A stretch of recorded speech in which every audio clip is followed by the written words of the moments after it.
Annie, 4e épisode.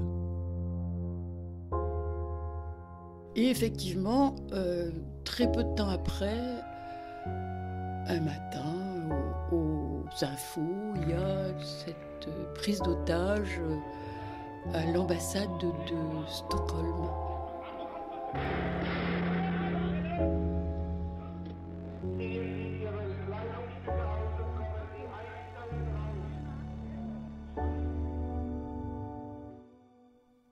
Ben moi, je me retrouve à Aix-la-Chapelle, qui est une ville étudiante.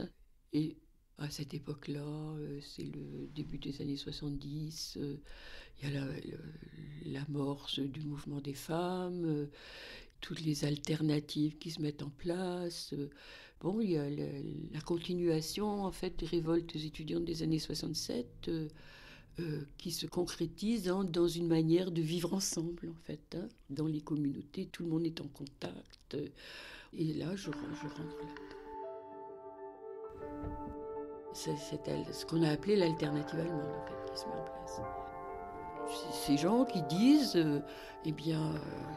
changer le monde, c'est pas demain, c'est maintenant. Et puis, on le fait là, et on vit...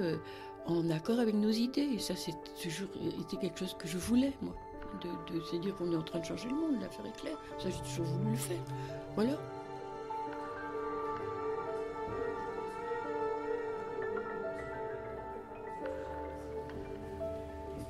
Et comment se passait la vie, alors ? Comment vous viviez ? Alors, dans les communautés, on était joyeux quand même, on discutait beaucoup, on réfléchissait beaucoup sur nous, sur d'où on venait. Et en même temps, ça se traduisait aussi par une vie intense dans ce qui caractérisait toute la jeunesse de l'époque, si tu veux, dans cette envie de vivre, cette découverte de la musique, etc., etc. On avait une certaine insouciance. Ce qui était important à cette époque-là, dans notre vie à tous et toutes, c'était quand même qu'on sortait beaucoup, qu'on allait dans les bistrots, qu'on se rencontrait, qu'on allait danser, qu'on écoutait de la musique, du rock, qu'on allait danser dans des caves. On était assez joyeux, en fait.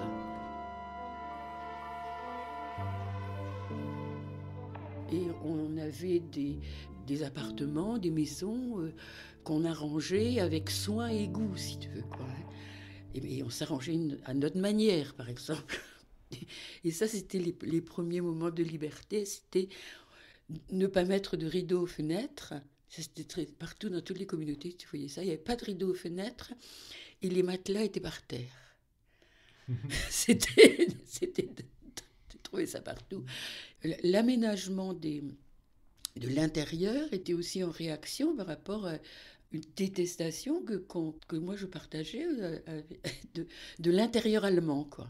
Avec ses grands rideaux, tu vois, pour qu'on voit surtout pas ce qui se passe à l'intérieur, chacun chez soi, ça ne regarde personne. Et la détestation des meubles marrons, tu vois.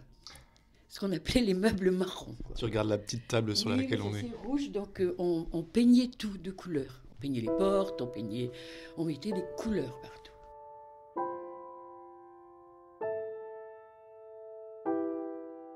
Est-ce que c'était une période de bonheur pour toi ?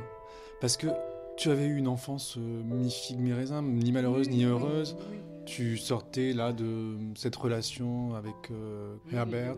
Oui, j'avais besoin de moments où on a plaisir à vivre, où on se sent bien, où on a du goût à se lever le matin, à entamer sa journée. Ça, oui, ça, j'ai eu beaucoup de moments comme ça. Oui. Donc en fait, tu vivais, quoi. Oui, c'est ça. Enfin. Oui, c'est ça, oui. Il y avait une liberté sexuelle. Oui. Ça bougeait beaucoup. Ça partageait beaucoup. Puis j'avais toujours des histoires d'amour. Oui, il y en avait toujours. Tout le monde en avait. Donc je me suis retrouvée enceinte et puis je n'ai pas avorté, voilà. curieusement, là, je pense que j'aurais pu avorter. Je n'ai même pas cherché à le faire. Yann, il est né en 1972, lui.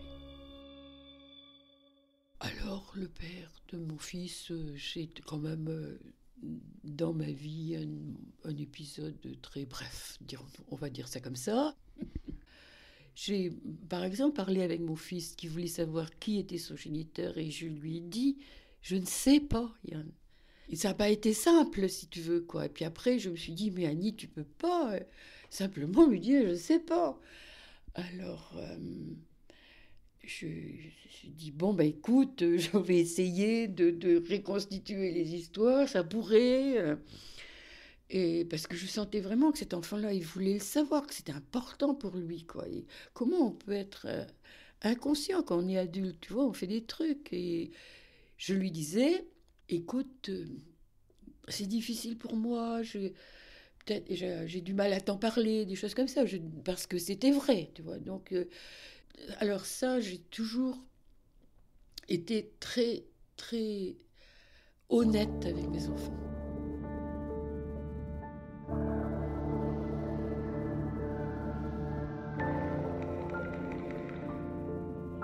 Donc tu t'es retrouvée enceinte dans cette communauté. Voilà, c'est ça, moi je me suis, voilà. Et puis Peter est arrivé, qui adore les enfants, c'est un homme que j'ai rencontré peu après la naissance de Yann, et avec lequel j'ai vécu un moment, lui et le père de mon fils, parce que c'est lui qui s'en est occupé. Tu l'as rencontré là-bas ? Je l'ai rencontré là-bas. Il vivait dans une communauté. Il avait les cheveux passés au henné. Il avait un anneau de rideau doré en guise de boucle d'oreille. Et un blouson de jean sur lequel, à l'époque, j'avais brodé une fleur de toutes les couleurs. T'étais amoureuse ? Ah oui, de Peter, j'étais vraiment amoureuse. J'aimais bien faire l'amour avec lui aussi. Puis j'aimais bien discuter avec lui. Et puis, il s'occupait des enfants merveilleusement bien.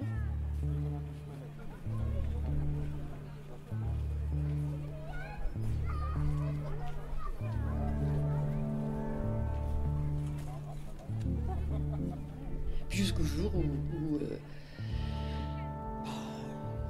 c'était moins bien entre nous, et puis c'était moi qui n'arrivais plus à vivre, même dans la communauté, même en ayant tous ces contacts, même en étant… Là, je commence à être très active dans le mouvement des femmes à Aix-la-Chapelle.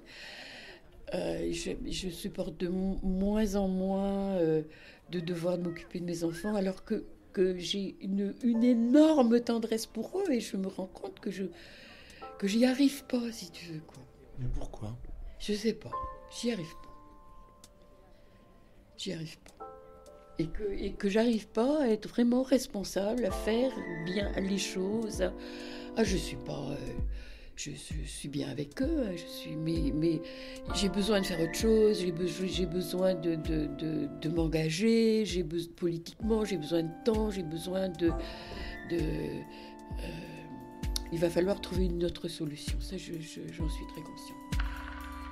Oh, ça n'a pas été très simple.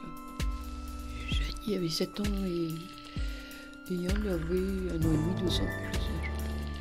Ouais. Ma fille est retournée avec son père et Yann est resté avec Peter. Et voilà. Et moi, je suis partie. À suivre.